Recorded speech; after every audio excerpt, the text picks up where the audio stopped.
All right, welcome back. So this is what we're going to do. A couple of days ago, former President Obasanjo gave a speech which he titled "Moving Nigeria Away from Tipping Over," and part of that speech did read. Some of it says, "Today, Nigeria is fast drifting to a failed state and divided state. Economically, our country is becoming a basket case and poverty capital of the world, and socially, we are firming up as an unwholesome and insecure country."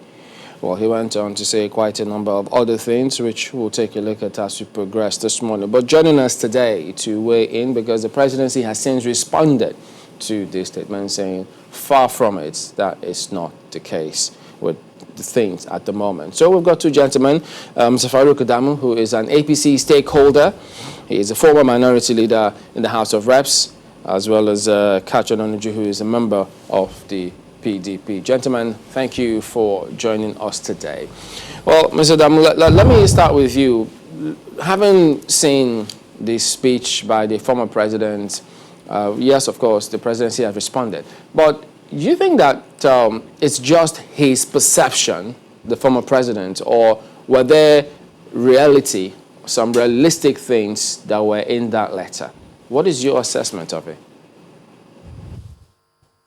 Well, my assessment is one, that of envy and probably not in touch with the reality that is happening in the country. And yes, there are certain things that he said that, yes, as a government, probably we should look into. Whether we can do more as a government, yes. There are certain things that, yes, we could do more in the area of security, yes. But let me say, I, Farouk Adamu Aliyu, President Obasanjo, I'm sure knows me, knows this face. When he was president of this country, what he did, and he expects other people, or like this government, to do, is not possible. You see, let's take the issue of corruption. You see, you cannot be an Obasanjo to be speaking the way you are to this country. President Obasanjo, all of us in this country remember very well, during the constitutional amendment, when I was in the House, when he was president, distributed money through cronies. I was given 250 million naira. I, for not accepting to dance the tune of Obasanjo for third term, I was the only member of National Assembly in this country that was put through referendum to be recalled because of my stance against Obasanjo and his government. What he did in this country.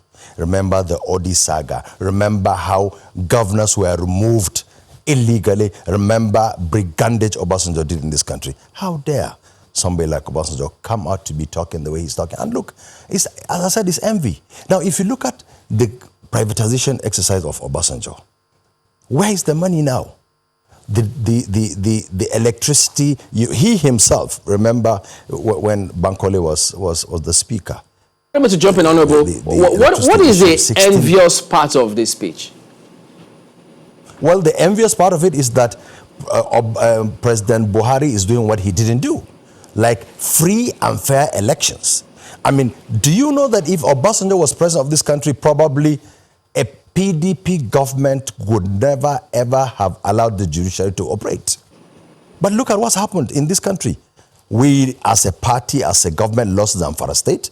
As a party, as a government in power, lost Bayelsa, and so many other states, which ordinarily, and have you ever seen this president trying to overthrow any governor? Ngige Saga was there in this country. It happened. A whole governor was kidnapped in this country. So this is envious that, look, now there is a government in place that will not play to that kind of thing. So that's why he's ranting. And look, he's entitled to his opinion. Buhari won elections, first term, second term, and the people of this country agreed and accepted him as president. So, but as I said, he's entitled to his opinion. Yes, he keeps writing letters, ranting, and so on, but that, by the grace of God, this country will remain one indivisible country. Yeah, so, Mr. Ononuju, you consider those submissions those of an envious man? Do they make it difficult for us to take away the message from the messenger? Yes, thank you very much.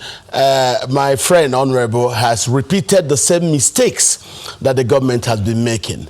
They go after the messenger instead of dealing with the message. The message is very clear. Buhari has, through his ways, forced several separatist movements in the country. Buhari's employment of nepotism as policy is the reason why you now have all sections of the country saying they are no more interested in this issue. The most problematic one is security. 2 weeks ago, I went to somewhere in Katsina. Specifically, I went to Damusa, I went to Sapana, I went to Basari, I went to Dusuma, I also went to Kankara. In all these places, Fulani bandits are killing Hausas in multitudes and government is not there.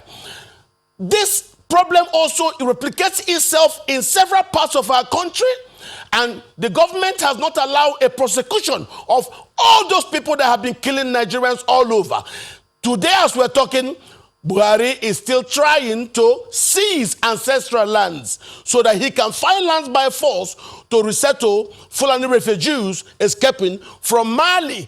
Instead of him and the other West African leaders to come together and try to implement the 2015 peace agreement, no.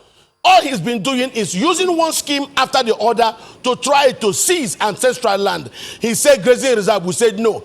He said cow colony, we said no. He said he wants land for Uruga, we said no. Now again, he is talking about consolidation of all the streams and waters, and everywhere we have waterways, plus 6 kilometers of land therefrom, so that he can have land and water to be able to use to resettle refugees. This is not the right way to rule this country. Yeah. Everywhere there is tension. Yes, sir. Mr. Policies have divided this country. So and that's why we are happy that President Obasanjo is speaking up. Okay, so how do people take that seriously? I mean, do you have it on good authority when you say they're trying to seize ancestral land? Other than, is it your impression from what you read in the dailies and the bills submitted? Do you have any means other than that to actually say this is what it is that you're saying? Exactly, yes. In 2011, in central Mali, there is a war that started between the Dogon and the Fulani. By 2015, it has gotten so bad, there was a peace agreement. And then refugees started coming into Nigeria from there. We have had this problem before when Nigeria had to take in Lebanese refugees when Israel occupied East Lebanon. We settled some of those Lebanese in Apapa, in Kanu, and some other places. When this crisis came, instead of president to present the truth to Nigerians, he started saying he wants land for cow, for grazing reserve. We bent down and we saw land. He said he wants cow colony. We bent down and we saw it was land. Today, how come you're having refugees all over Nigerian bushes? There are no Nigerians in northern Nigeria who are leaving their communities and going into bushes in hostile communities anywhere else. Anywhere you see them, these people are refugees escaping from that crisis in Mali, where, yes, Buhari has tried, but very late. Very late. If he had put in the effort he's putting now, when that peace agreement was agreed, I do not think that there would have been a need for him to be looking for land. Till today, he's looking for land. Ask yourself, how come people are being killed for ancestral land? Okay, today, as I'm talking to you, 58 villages are sacked in Riyom, in Barkin Ladi, and Jos South local government, and those people are still living in IDP camps. Why not put them back to their village instead of having refugees now occupying those 58 villages in Barkin Ladi, Riyom, and Jos South? All right. Now, you have raised some issues, and, we always say that it's important to substantiate some of this. But let's go to Honorable Adamu and get his reactions to some of the issues you have raised. On one hand, you started by saying that, well, this sounds like an envious statement. But I recall in 2015, when former President Olusegun Obasanjo endorsed the then APC candidate, who's now President Buhari. I recall that the president, during an interview, said about former President Obasanjo that because General Obasanjo is highly respected, and as far as the Nigerian nation is concerned, there is no serious issue that can be discussed without people seeking his opinion and listening to it. That was then. What has changed? Well, that's just being courteous. Simple. That's just being courteous. But that's Buhari for you. But I am Farouk Adebo Aliyu. I mean, I have dealt with Obasanjo in when he wanted to continue. But look, let me first of all address the issue of this Fulani. I am first of all very proud to be a Fulani man and a herder also, and I have no regret for being one. And let me also tell him that it is not true that this government is trying to impose Fulanis anywhere. He should remember that, look, we are operating a federal system. Jigawa State, where I come from, is willing to accept Fulanis. So any Fulani man that is willing to settle in Jigawa is welcome. Any herder that is willing to settle in Kano is welcome. So if his state, Imo, Anambra, or wherever he comes from, are not willing to do that, so be it. And look, it is no government, this government is not forcing any state to take anybody that they don't want. But remember then, the constitution of this country allows a citizen of this country to live freely anywhere. Where is the evidence that these Fulanis are coming from Mali? Where is the evidence that they are not Nigerians? So let's not weep the sentiment of where you come from, where you don't come from. We are Nigerians. Let us see, how do we fix the problem we have in our country? Not talking the way Obasanjo is talking. As I said, look, it's envious. It's envious because of the qualities of government of today, what is happening in this country that he did not achieve. So okay, let's take a look the way he's ranting. Let's do an analysis of some of the issues he raised. Well, you talked about the Constitution. He also talked about the constitutional review. But then beginning from that part where he talked about Nigeria is fast drifting to a failed and badly divided state.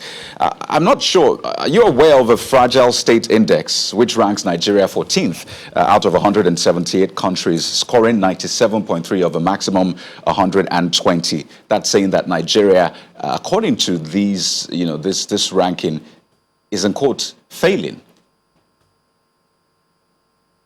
Well, you see, some of these rankings, they are just rankings by other people. What is happening in my country? What's happening in our country? Is it true with what they are saying? And look, you see, all these things that they're talking about, when they talk about constitutional amendment, when they talk about restructure the country, forgetting the fact that when Obasanjo was in government, attempted to amend the constitution, he never succeeded. This government has amended the constitution to what the people want. So if you look at it, when other people talk of their index, is their index. But is it true in this country that all these indexes are true? It's not. All right, let me take it to Senator General. One of the things that the former president talked about is that I believe one of our major problems in the past was that we did not dialogue enough. We talk at ourselves and selfishly keep old prejudices and biases. I mean, if we reference a few of the things that you said now, you probably also validated some of those opinions that the former president expressed in this speech. Is there any way you think we can begin to talk with ourselves rather than talk at ourselves? Well, you see, unfortunately, for anybody talking like this, yes, there is a national assembly in place. It's for Mr. Ononuju, please. Go ahead, Mr. Ononuju. Thank you very much. We are trying to talk to ourselves. The National Assembly, Honorable talks about, is a byproduct of a fraudulent military contraption and the fact that we were forced to take that Decree 24. We have now sat down And we found out that what the soldiers wrote and forced us to carry as constitution is simply unworkable. We are trying to talk to ourselves. Every time we have public discussion, you can see in reaction to the ethnic cleansing in Kaduna State, when Obed Melafia tried to speak openly, they used the police, the state police, to start inviting him. When Obasanjo has now spoken, they start attacking his person. When radio and TV stations want to allow free speech to occur, they put fines on them, impose restrictions on them. What you will see is these people have managed to perform state capture, and they do not want us to speak anymore. The way we are speaking up right now, it's a body of informal conferencing. And when we speak out, then we can choose those things, calibrate them, sit down at a round table and agree. We have talked at a national conference.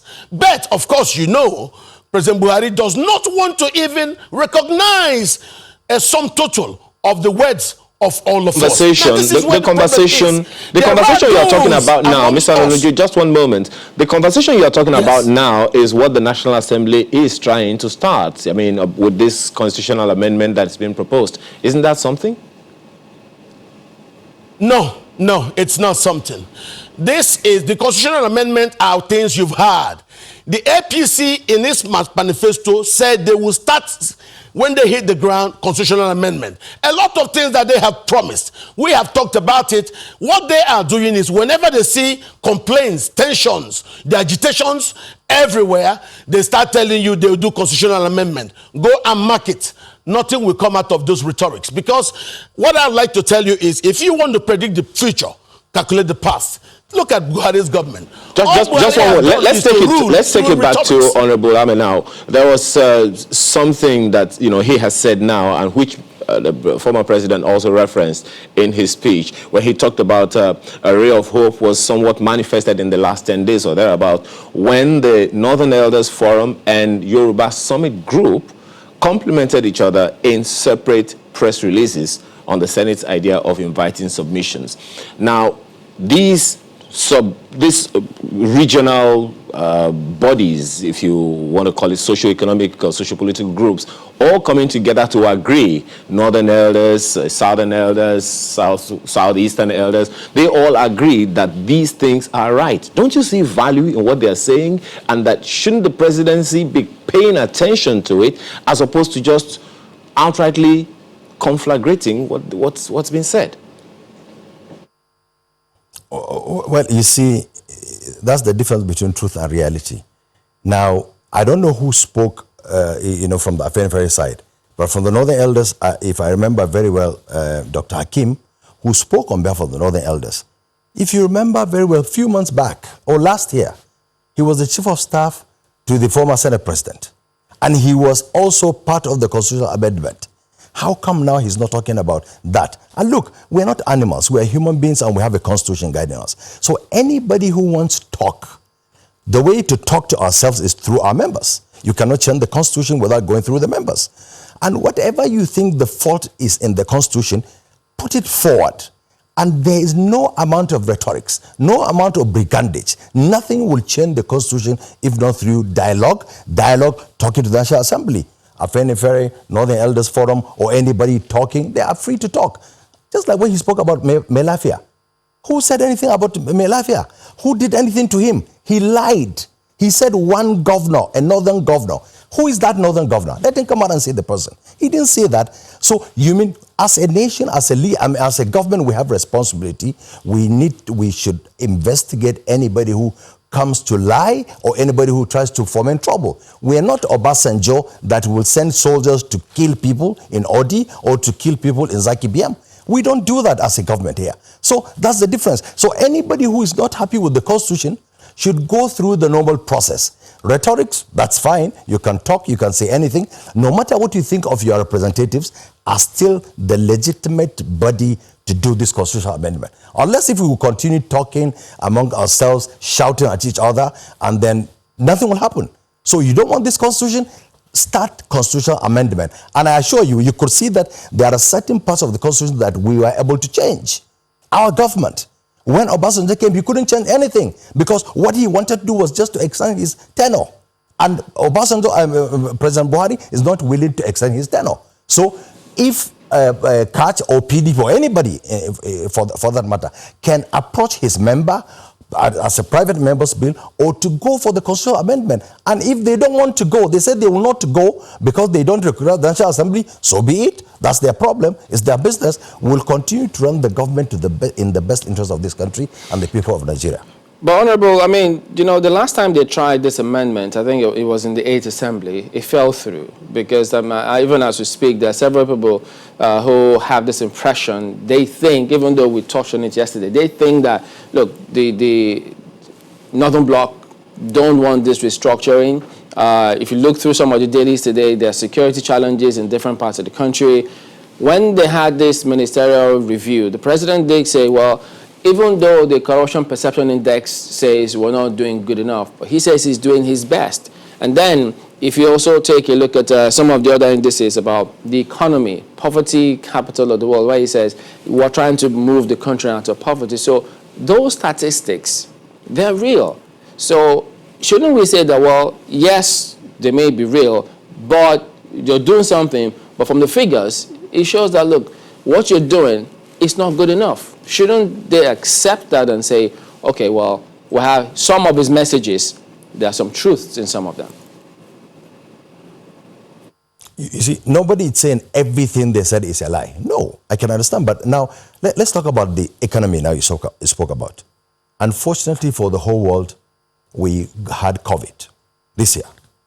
Now, if not for the program of this government, that we should grow what we eat and eat what we grow, where would Nigeria have been if we were depending to import rice? Where would we have been when the whole world was closed? So even if you wanted to import, even if you had the money, you wouldn't be able to do that. So that's that. And then when you say capital poverty, capital of the world, well, I don't think it's true, because at least where I come from, in most part of this country, people are not hungry. It's not true. So if I said if I don't know whether it's from World Bank or whoever said that, but I assure you that in this country we are not hungry. We are not going hungry. So this is not true as we feel. We are not the capital of poverty in the world. All right. Well, maybe we can look at that stats when we return in just a moment. But we'll go to break now. Don't go away. We'll be back. All right, welcome back. Well, Honorable Adamu, we just have to bring back the stats again for you to see, because we're not the ones who publish the different bodies, right from the MBS. Now, even the World Poverty Clock did say that much. At the moment, now, that's a live website, actually, of the World Poverty Clock, where 102 million Nigerians are said to be in poverty. And so if you check it right now, as you know, the team is doing at the moment, that is what the website reads about the situation of poverty in Nigeria. And the president himself did even say, yes, they want to lift 100 million people out of poverty. And so they gave a deadline, a timeline for which they wanted to do that. So that is an acknowledgement of some of these figures. How then can you say you don't believe this is true? Yeah, because as I said so, these are index, but that's not reality. Reality, it's people are eating. So if you feed, you cannot be said to be poor. Are you saying the president saying would lift 100 million people out of poverty is not reality? Is that what you're saying? The NBS also says 82 million Nigerians are below the poverty line. Is that also not reality? 2 million? 82 million. The NBS. The president said he would lift 100 million Nigerians out of poverty.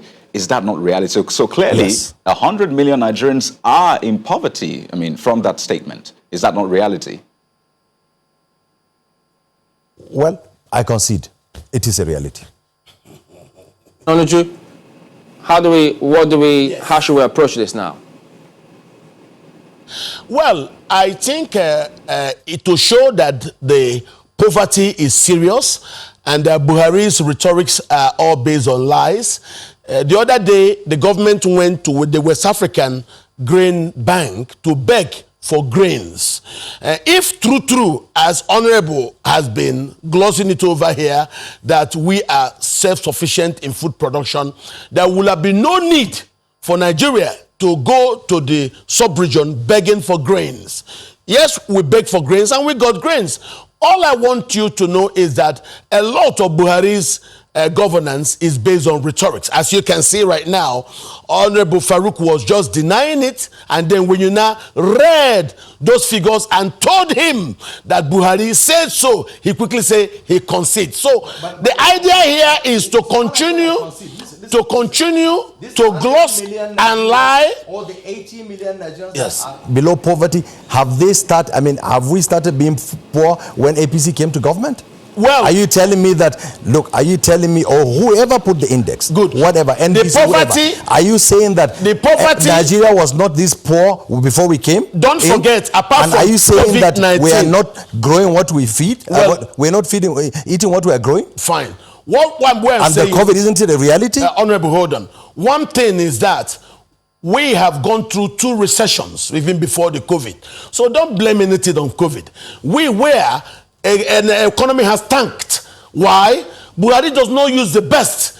If you are a brilliant economist, when he talks to you, you go, they will say, where is it from? They say, it's from so and so part of the country. No, we don't want that. So that employment of nepotism as policy is why the country has not been able to employ its best to guide it. Look at the other day, I went to see a friend of mine, a member of the new Economic Advisory Council. And the man was telling me that he just heard the government announce blah, blah, blah about the removal of subsidy. And I laughed. And I asked him, I say, is it possible to remove subsidy and the government will still keep PPROA and still put the equalization there? The man laughed. I say, well, why don't we have truth from this government? The government has been based on lies. You can see that people are inside the government looting. We were under lockdown, and the woman at Humanitarian Affairs was talking us that she's been spending billions feeding children in school, that every single Nigerian got money from her exercise.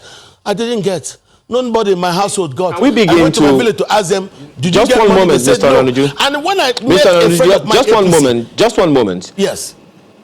What should we be doing now to move this nation forward? Former President Obasanjo has recommended. What we should do now, just one moment. He has recommended that we should begin to talk with each other as a nation, irrespective of what region, what part, what political leaning, what religious leaning, what ethnic nationality we belong to. We should be speaking with each other, not at each other. And some of these socio-political groups are already beginning to speak the same tone. What should we be doing now to support government to do what government needs to do for the people? What we should do right now is to try to reach people like Honorable Farouk or anybody that has access, that when they talk, Buhari listens. To beg Buhari to please come back home. Become a government for Nigerians, not a government for yourself and those you think are people of your clan. Nigeria belongs to all of us. President Obasanjo is 100% correct. Stop listening and thinking only about people of your own clan. Look at the other people.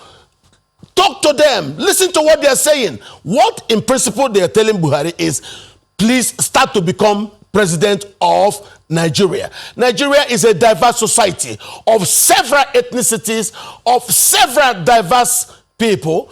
But Buhari doesn't see that. All right, so far, just one moment. A lot of this Mr. Onanuju, you have already recommended the solution. You have already recommended the solution. Don't click on do on it. Now, Honorable Ahmed, in the same light, but do me one favor. It would seem like almost every time that people have to respond, government has to respond to whatever anyone says, it's always to rebuff. It would seem then like there is a problem with communication. Is it possible for government to begin to take some of this critiquing and not to see some of this communication as critiquing and not criticizing the government, so that we can begin to communicate and not, conflagrate the situation further. You see, just like he spoke about a member of the Economic Advisory Council who said that he just heard. And it's so convenient for him to remain on that seat. If I were him, he does not believe in what happens, he should resign. He should leave. Otherwise, and look, we take criticism, that are they are constructive. We try as much as possible to do what is right. That is why when people were saying there was no economic management team was put in place. And they are advising the government, that's why the subsidy was removed. It's all part of their advice. So if we do not take advice from other people, but then remember, we are also coming from opposition. We know what it means to be in opposition. Sometimes you just rant. Honorable, exactly, one moment. You began, just one moment, Honorable. You began by saying that there is value in some of the things that the former president said. But the statement from the presidency didn't seem to go in that tangent. If there are values, as you have said, in some of the things that he said, isn't it just possible for us to take the message, irrespective of who the messenger is? Well, some of the, let me concede that, look, Obasanjo is a Nigerian like any other person. Let me concede he was in government. Let me concede that he might mean well, but I still come back to being envious. You cannot, this messenger in Obasanjo, you cannot remove the messenger from the message, because the envy is part of the messenger's antics in this country. He is envious of Buhari. And because, look, if you remember very well, let me even say it publicly, there was a time when President Obasanjo went with a request to Mr. President, and he refused. That was why he wrote the last letter he wrote. So, because, Obasanjo is Obasanjo, and Obasanjo will remain to be Obasanjo, an envious man who does not see good in anybody but him, who thought Buhari couldn't do it, and Buhari is doing it. Buhari won election, and whatever he did, a lot of things to make sure Buhari didn't come back in 2019. Well, the people of this country believed we're winding down now, gentlemen. Honorable, let me ask you, one wonders, if the former president made mistakes during his time, shouldn't he then be in the position to say, well, look, I made mistakes. Well, I'm saying these things so that you are seen to be taking this on board and not make the same mistakes that I make. That's one. And secondly, what do you tell people who have this impression that there are men, militia who are armed in some parts of the country, or Fulani extraction, giving herders a bad name, killing people, possessing their farms, just giving that name so that saying that, look, they want to take over land. What do we do to correct that notion? If we could address both shortly. Well, what we should do is dialogue. We need to be talking to them, why, what's happening. And you remember also, in the history of this country, this grazing land that he's saying we shouldn't have, cattle routes, they've been there from probably 100, 200 years. And people have encroached into these lands. So these are sources of arguments and sources of conflict between Fulanis and farmers. So this has to be addressed by government. And this government is trying as much as possible to do that. And then also on the security issue, the government is going after these bandits. Not all Fulanis are bandits. There are bandit Fulanis, yes? And look, let us not sectionalize criminality. If a Fulani man is a criminal, he's a criminal. And this government will not condone any Fulani man that is a criminal. So let's not look at where somebody comes from and say that, look, this government is hiding, is protecting anybody because he's a Fulani man. It is not true. Any Fulani that is found to be a bandit will be dealt with as a bandit. All right, Mr. Nonuju. Well, yes, you heard that. So let's go ahead and give us your concluding thoughts as you wind down. Yeah, Farouk's rhetorics are good to hear. But then if you ask me, I will tell you that the past precedes anything that I would take in terms of believing what he says. Yes, that insecurity. Where these bandits seize land, perform ethnic cleansings, and we do not see any single prosecution from government, we then make up our mind that yes, the government approves of it. Why are the ethnic cleansing ongoing in Plateau and Kaduna and no single prosecution occurs, that makes us believe the government sanctions it. How come the soldiers and security agents that stay hands from confronting these people and you still keep them there to become service chiefs forever? That makes us believe that those service chiefs are doing exactly in line with instructions to stay hands from confronting those who are engaged in ethnic cleansing. That's why we believe that the government is complicit in the ethnic cleansings and the killings all over the country in order to seize ancestral lands. As you can see now, the water bill is all about that.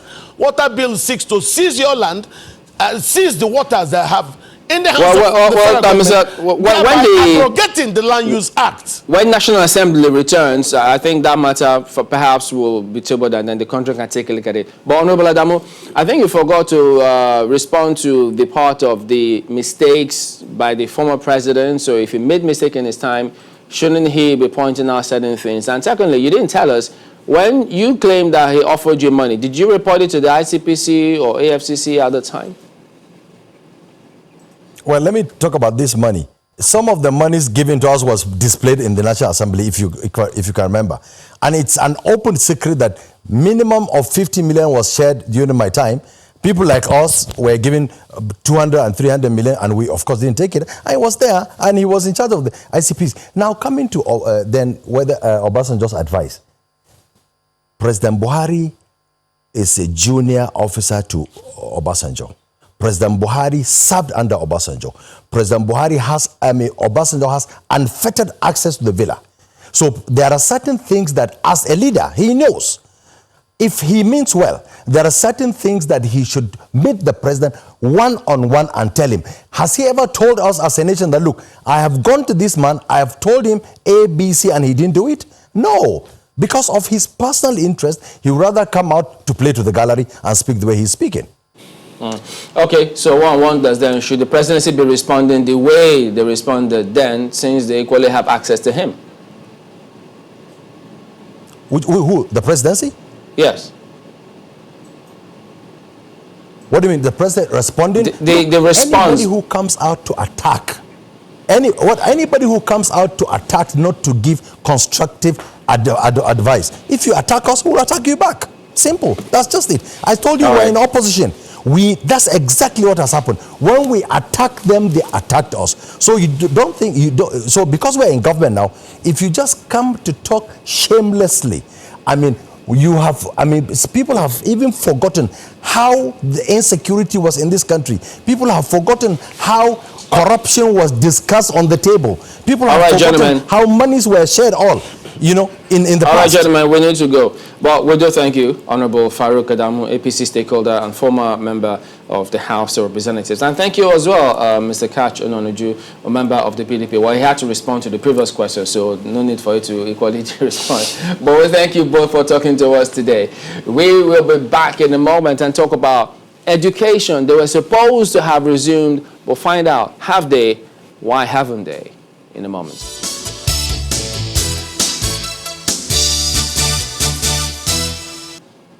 Okay, so to talk about what happened in LASU yesterday, we've got two gentlemen as well. Tokunbo Wahab is the special advisor to the Lagos State Governor on Education. He joins us via Zoom. We also have Dr. Ibrahim Bakare, who is the chairman of ASU. LASU is also an associate professor of economics at LASU. Incidentally, he's in transit, so the images might be that sort of image. I beg your pardon, Mr. Tokunbo Wahab is in transit. But we got to Dr. Bakare, who equally joins us. Let's start with Dr. Bakare. Good morning, and thank you for joining us today. Well, could you tell us, why is it that, contrary to what the Lagos State government expected, the schools, we understand ASU even shut out the VC and several others from resuming? Thank you very much, Chamberlain. Very good morning to Channels TV, its workers, and our millions of viewers today. I am so happy this interview is being arranged in the light of the burning issues yet to be resolved. In the first instance, I have just listened to my interview, which was granted yesterday uh, at the gate of the Lagos State, University, where I raised a number of issues yet to be, properly, addressed, by the Lagos State government. Chamberlain and our, millions of viewers, the issue at hand is very simple. We have made series of consultations, with government functionaries, both formally and, informally. And I'm so happy that my dear friend, brother, and the special advisor to the governor on special, education is here with us today. We've also met him, where we raised a number of issues that You cut to the should have chase. been resolved. What specifically did you raise, Dr. Bakare? What specifically did you raise with him, the special advisor, that has not been addressed? Non-payment of minimum wage, which of course, has become implemented in the last 18 months or thereabout by other stream of workers in the Lagos State, civil service. Number two, non-payment of hand academic allowances. Number three, we've also got, urgent attention on the part of the government to take good care of our laboratories. Then number four, the 450 million, which of course was actually stated, to be paid by the government, is inadequate. We made this very clear because LASU was an institution of learning, which of course has been rated as, one of the best in the world and the second best in Nigeria. Let's bring him in right now. Okay, just a minute. Let's bring him in to respond to what you've said. Mr. Wahab, you heard him. Says they had a meeting with you and all those issues that they raised were not addressed. Very much, Chamberlain. Good morning, Nigerians. Let me start with the first issue. They met with me and they raised the issue of a governing council to be instituted for the university. I can say for a fact and authoritatively that Mr. Governor had inaugurated the governing council for the institution, like our other institution, only 3 weeks ago. And they also raised the issue of giving them a befitting campus. Chamberlain, Mr. Governor had barely spent a year and a half, and I can speak to the fact that they have moved to their Senate building that was abandoned when Mr. Governor assumed office on the 29th of May last year. They are also about moving to their faculty of business management.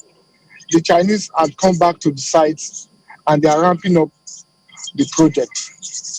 Now, they spoke about the issue of 450 million naira, which Dr. Bakare just alluded to. That is a subvention that the government of Lagos State gives to LASU as a subvented MDA. Now, the issue of being enough or not being enough is the issue that we have to now engage the management of the school with. About minimum wage, let me say this, Chamberlain, is their right as public servants. And the fact that their contemporaries in the mainstream civil service already enjoying this benefit is a pointer to the fact that we are taking it serious. However, we know that you're... Just a minute. We know that you're, on your way somewhere, but just give us a moment. We'll come back and then let both of you give us your concluding thoughts in a moment. Please stay with us.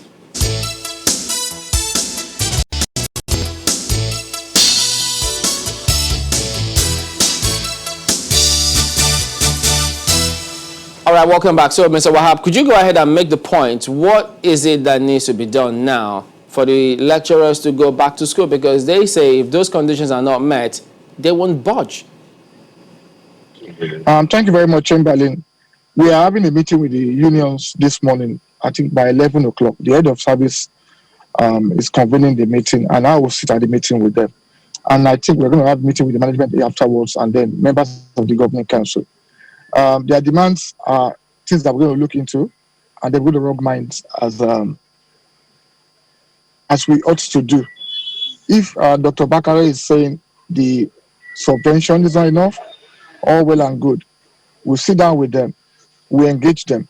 If they have brought a list of demands and we have ticked the boxes, including that of the governing council, they finish the Senate building, they are ramping up the completion of the business management building.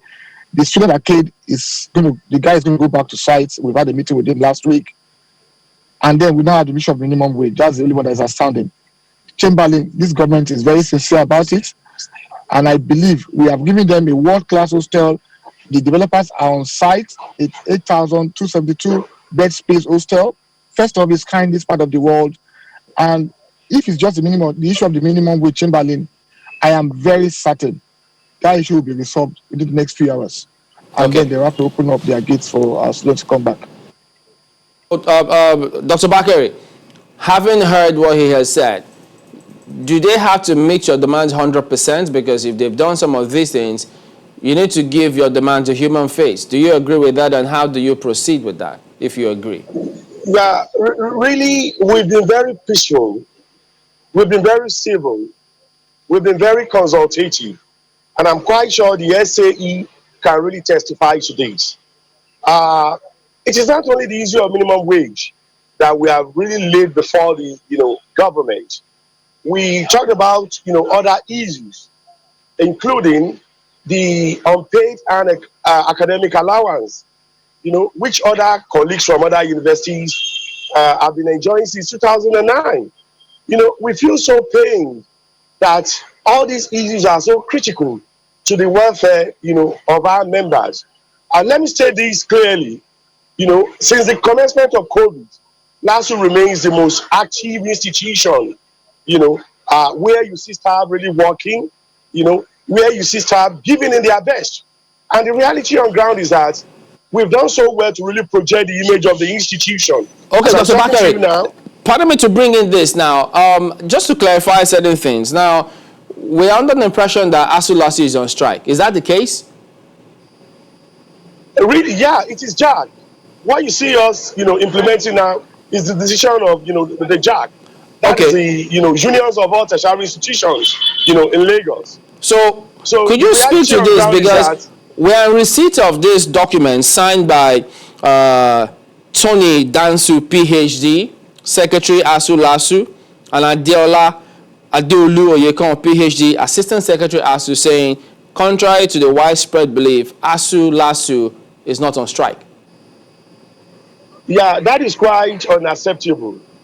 The reality on ground is that those, characters you've just mentioned have ceased to be academic staff members of our union.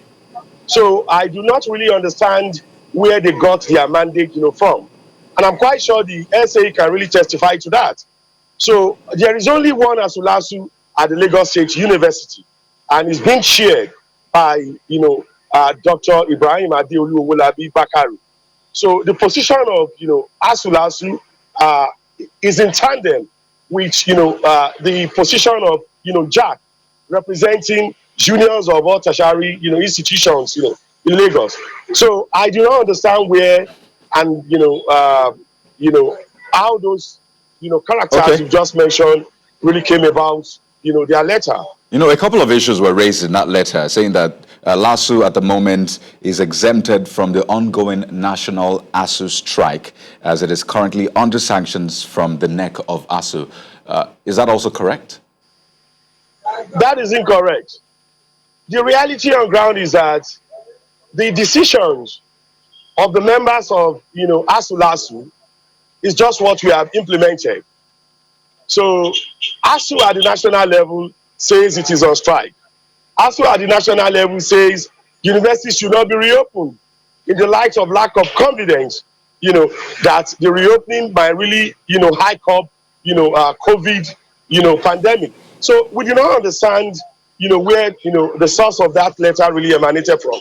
Right. What I have presented is the mandate of my people from the Lagos State University. Okay. All right, let's wind down with Mr. Wahab as we get his closing thoughts, specifically on schools reopening. I think the last time we had a conversation, correct me if I'm wrong, you said that the government had visited schools, thousands of schools around Lagos. Just Give us an insight into that. How many schools have been visited? What did you find out specifically?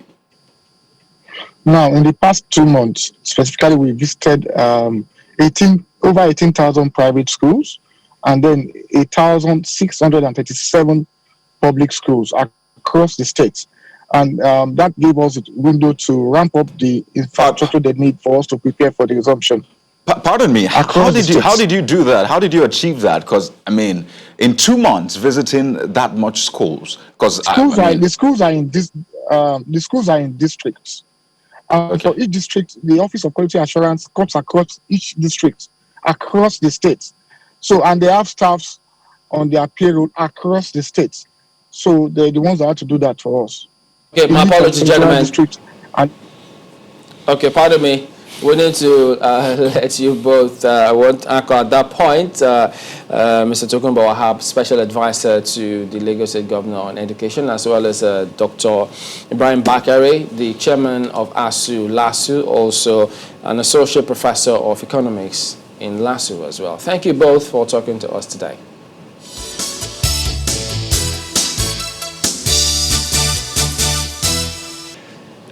Yeah, and we switch our attention to something else, which is equally important. Some of you may be aware of what's happening between the NBA and the Attorney General of the Federation, the rules of the legal profession and all of that. All of the conversation, let's take it up with two gentlemen joining us this morning.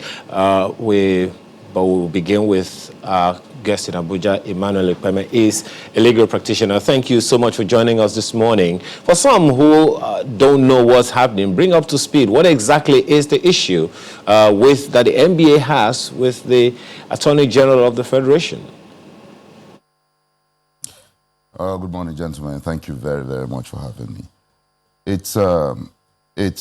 I wouldn't say it's a power tussle, but it's the Attorney General of the Federation actually amending the rules of professional conduct 2007, and he did that unilaterally based on the powers imposed on him by Section 2, Sub 1 of the same Act. And the NBA leadership, the hierarchy, is not happy as it is, because they're asking that, or they're actually stating that if he had to amend those rules, then he had to do it going with the consultation with the General Counsel of the Bar. And what happened now with the rules being amended is that he had taken out sections 9 sub 2, 10, 11, and 12 of the rules, and now the rules have been gazetted to become the Rules of Professional Conduct 2020. And he is taking out with the amendment the provision that every lawyer must have a stamp and a seal for them to be able to work. To work, I mean, you will be able to stamp, put those seal on your documents, on court processes, on letters, on agreements, and the rest of that. What that has done is that it has helped in checking quackery in the profession. So every lawyer you see has a seal, and the seal carries your name, it carries your enrollment number, and of course the year you were enrolled. So a lot of lawyers, including myself, are looking at it and said, okay, at the end of the day, it's going to become a problem, because we don't have that leverage anymore to be able to place those seals. And then how do you get to check quacks in the profession? Because like it or not, there are several of them in the profession. And 11 that he took out also has to do with the mandatory continuing legal education for lawyers. Now, it's a provision for the NBA, and I'm going to fault the NBA on that. It's a provision. They have a desk for continuing legal education. And as the last time I checked, I know for a long time, a professor of law and a former deputy director general of the Nigerian Law School, Enugu, and a senior advocate of Nigeria, Professor Ernest Ujukwu, was heading the continuing legal education. What that means is that lawyers are supposed to earn certain amount of credits for you to be able to practice law at every point in time. So that thing has been moribund for a very long time, and I wouldn't blame the AGF for that. I'll blame the NBA for not enforcing that, and the AGF looking at it and saying, okay, maybe it's just moribund. We don't even need it at all. And he has taken out that. He's taken out also the issue of government lawyers being able to paying for stamp and seal. So what it means right now is that lawyers are just going to be floating. You don't even have anything to identify you as a lawyer. Let's also ask Mr. Kayode Ajulo, who also joins us virtually from London. You are aware of what's going on as well, and where do you standing on all this, first of all? Well, thank you very much. I stand on the part of law. Our law is so clear when it comes to this. And one thing we have to know very well is that, like I said yesterday, it will be uncharitable for lawyers to heap blames on the Attorney General, particularly lawyers that don't even know the workings, internal workings of the General Counsel of the Bar. I say this by checking the laws that established this council, and from what it has been. You and I will remember that for sometimes the agitation for what to be done has been on, and it is the duty of General Counsel of the Bar, particularly when it comes to getting the conduct of Nigerian lawyers right, to do what they ought to have been done. Now, as it is today, the amendment has been gazetted. But one thing that surprised me most is that you see those who are not even a member of that bar, of that council, raising issue. And we are, as lawyers, we must be guided by the law. The first question I need to know is this. Wait, because I listened to what my friend just mentioned now to say unilaterally.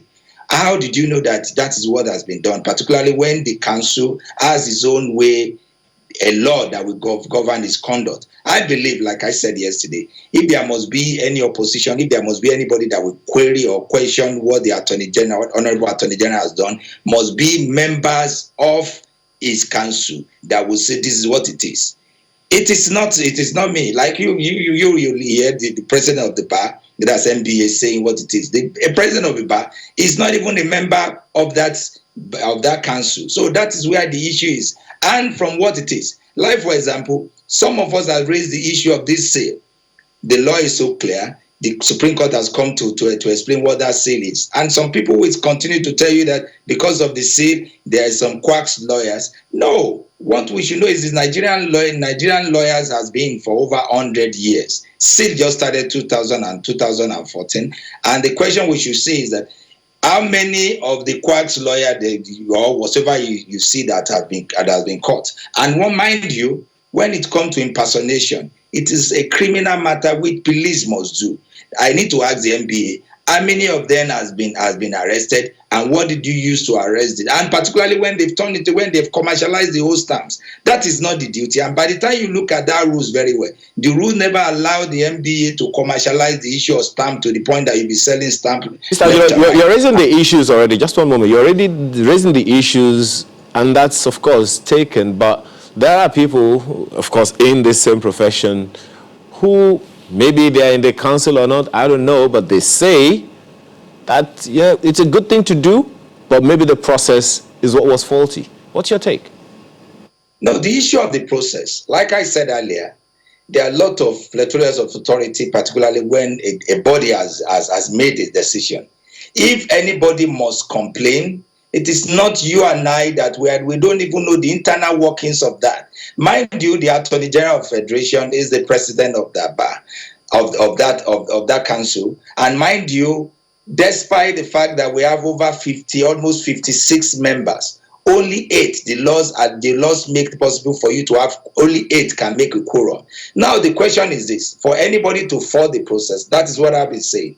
For you to follow that process, you must be a member of that council to know the internal workings of it.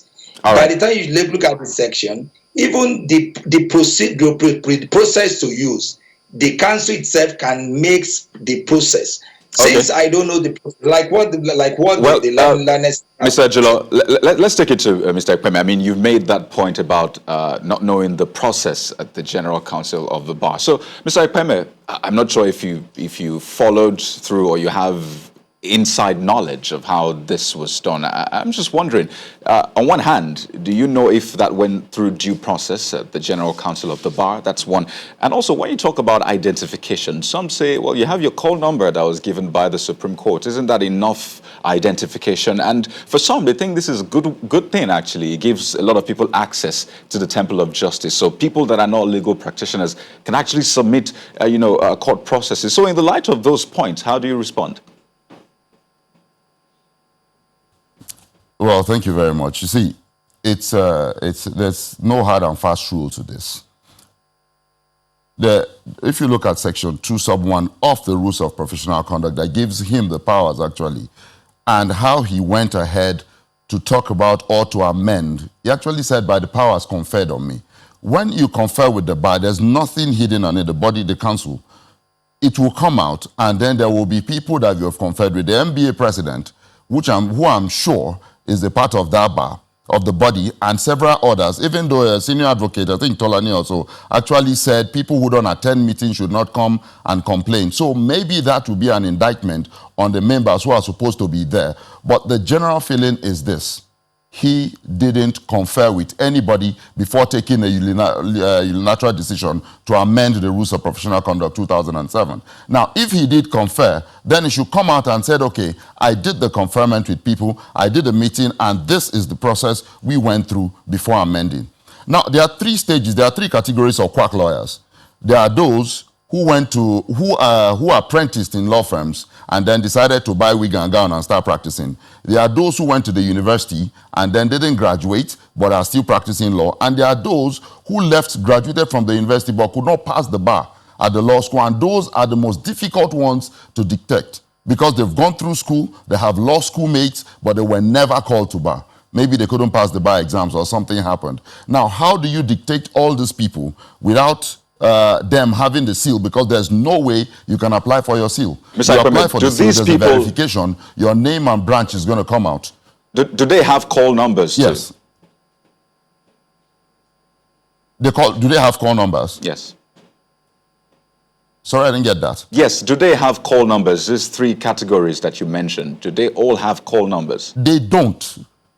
No, they don't have call numbers. So isn't that people who have call numbers are those who passed the bar. So isn't that a main level of verification to know who is a lawyer and who is not, other than the seal? That is what I'm telling you. The people who are called to bar are those. I know the date I was called to bar. I know when I enrolled at the Supreme Court. And of course, I know exactly what my number is, my call number is. You cannot get that call number except, of course, you passed the bar and then you were duly called and a certificate issued to you by the body of benchers.